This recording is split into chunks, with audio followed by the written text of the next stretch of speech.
کرے.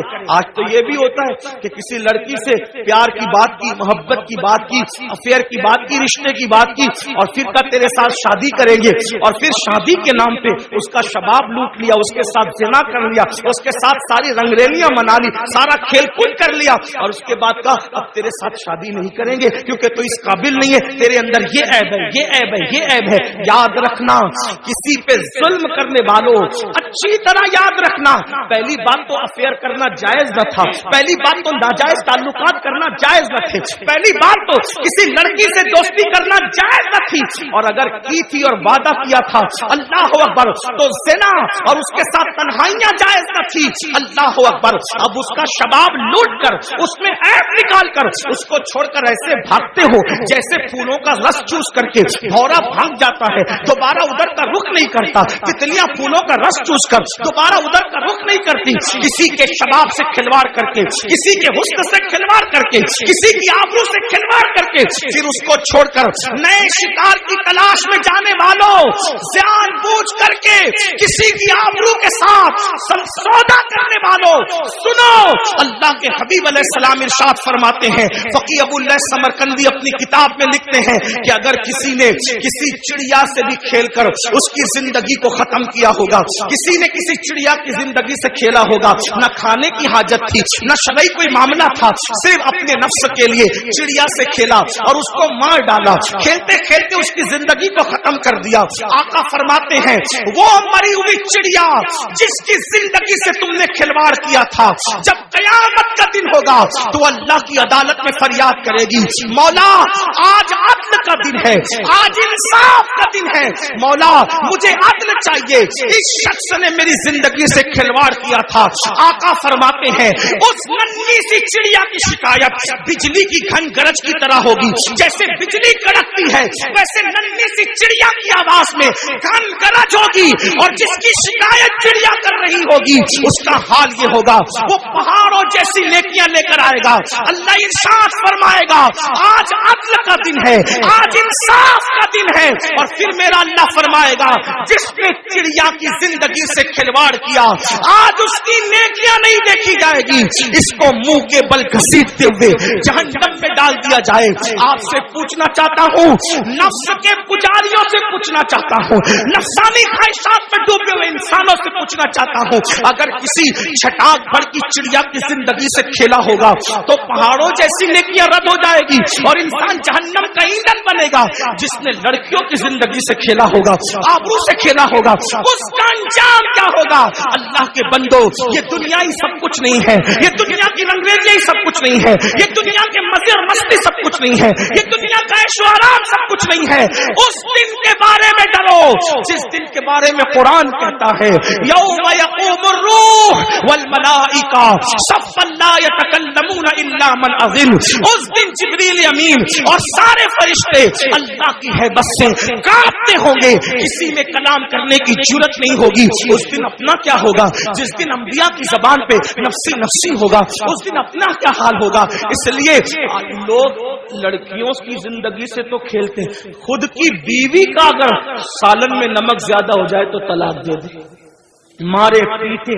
یاد رکھنا, اچھی طرح یاد رکھنا, یہ دنیا ہے, یہاں عیش کرنے, آرام کرنے, ظلم کرنے نہیں بھیجا. قرآن کہتا ہے الذی خلق الموت والحیات لیبلوکم ایکم احسن عملا, کہ اللہ نے زندگی اور موت کو اس لیے پیدا کیا کہ اللہ تمہیں آزمائے کون تھوڑی سی زندگی کو پا کر اچھا عمل کرتا ہے.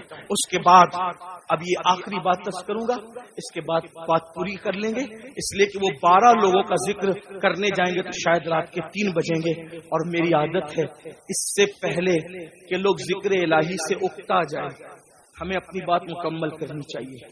اور لوگ کہیں چپ ہو جاؤ, اس سے پہلے ہمیں خود ہی چپ ہو جانا چاہیے. یہ آداب محفل بھی ہے اور یہ شرافت کی نشانی بھی ہے. تو میں اسی پہ بات پوری کروں گا, پھر کسی دن موقع ملا انشاءاللہ. یا تو آج کل تو بیانات یوٹیوب پر آتے ہی رہتے ہیں, کسی بھی جگہ مکمل ہو جائے گی تو آپ تک پہنچی جائے گی انشاءاللہ. یہ 5ویں بات ہے, لیکن اس کو دھیان سے سنیں, اور یہ آخری بات ہے آج کی محفل. اللہ کے رسول علیہ السلام فرماتے ہیں 5واں ٹولہ جب قبر سے نکلے گا تو ان کے جسم سے مردار کی بدبو آئے گی. مردار کی بدبو، اور وہ مردار کی بدبو لے کر کے اپنے قبر سے اٹھیں گے. صحابہ نے پوچھا حضور وہ کون ہوں گے؟ آقا فرماتے وہ لوگ ہوں گے جو دنیا میں چھپ چھپ کر گناہ کرتے، تنہائی میں گناہ کرتے، پوشیدہ طور پہ گناہ کرتے، لوگوں کے سامنے نیکیاں اور تنہائی میں گناہ. ایسے لوگوں کے لیے اللہ فرماتا ہے جو لوگوں کے سامنے نیکی کر کے تنہائی میں گناہ کریں میں ان کے ساتھ اعلان جنگ کرتا ہوں.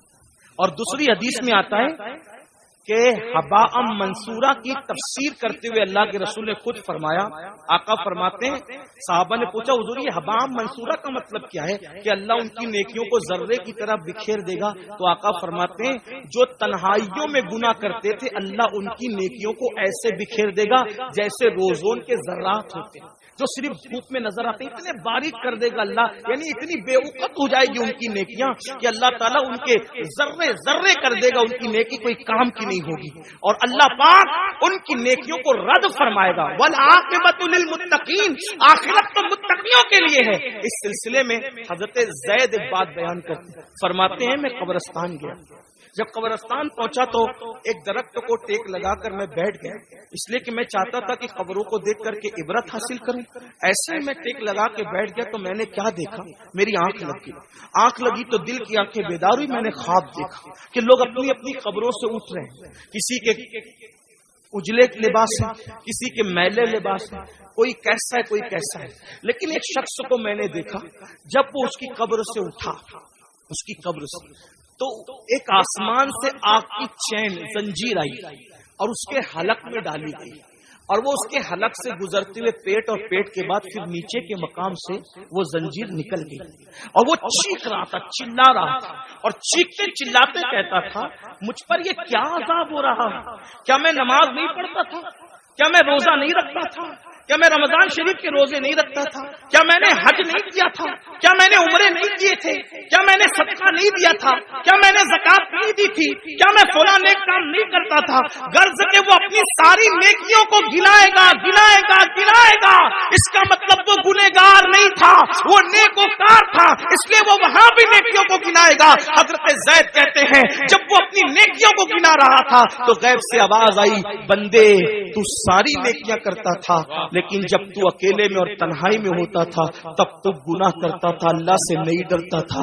تو جس نے تنہائی کے اندر گناہ کیا اللہ نے اس کی نیکیوں کو ضائع کر دیا. آپ سے پوچھتا ہوں اللہ کے بندوں، نرم نرم گدوں پہ لیٹ کر رات کی تنہائیوں میں چار دیواری میں کیا دیکھتے ہو؟ کون کیا دیکھتا ہے مجھے نہیں پتا، لیکن اپنے آپ میں ڈوب کر کے سوچو. وہ گندی فلمیں، وہ گندے مناظر، وہ گندی تصویریں رند کی رند رہے، ہاتھ سے جنت نہ گئی. جو تنہائیوں میں گناہ کرتے ہیں اور لوگوں کے سامنے نیکیاں کرتے ہیں قبروں سے اٹھیں گے تو ان کے بدن سے مردار کی بدبو ہوگی. اللہ ان کے ساتھ اعلان جنگ کرتا ہے، ان کی نیکیوں کو ریت کے ذروں کی طرح بکھیر دیا جائے گا. اپنے آپ پہ رحم کرو میرے بھائیوں، قیامت کے دن کون ہے اپنا سوائے مصطفیٰ جان رحمت کے. سب نے صفِ محشر میں للکار دیا ہم کو، اے بے کسوں کے آقا اب تیری دہائی ہے، ایک ہی سہارا ہے. اگر گناہ کر کر کے ان کا دل دکھا دیا، ان کو ناراض کر دیا تو بتاؤ اپنا کیا بنے گا.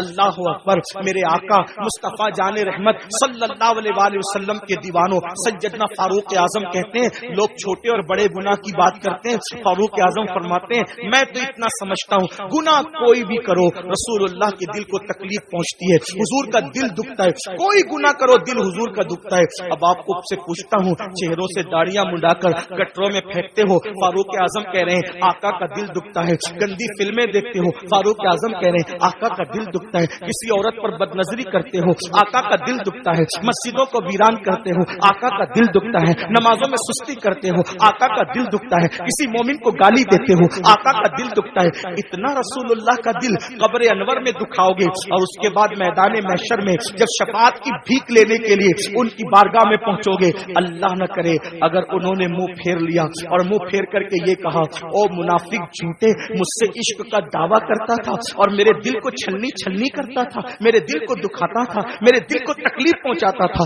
بتاؤ بھائیو جب سب نے للکار دیا ہوگا تو اسی آمنہ کے لال کا سہارا ہوگا.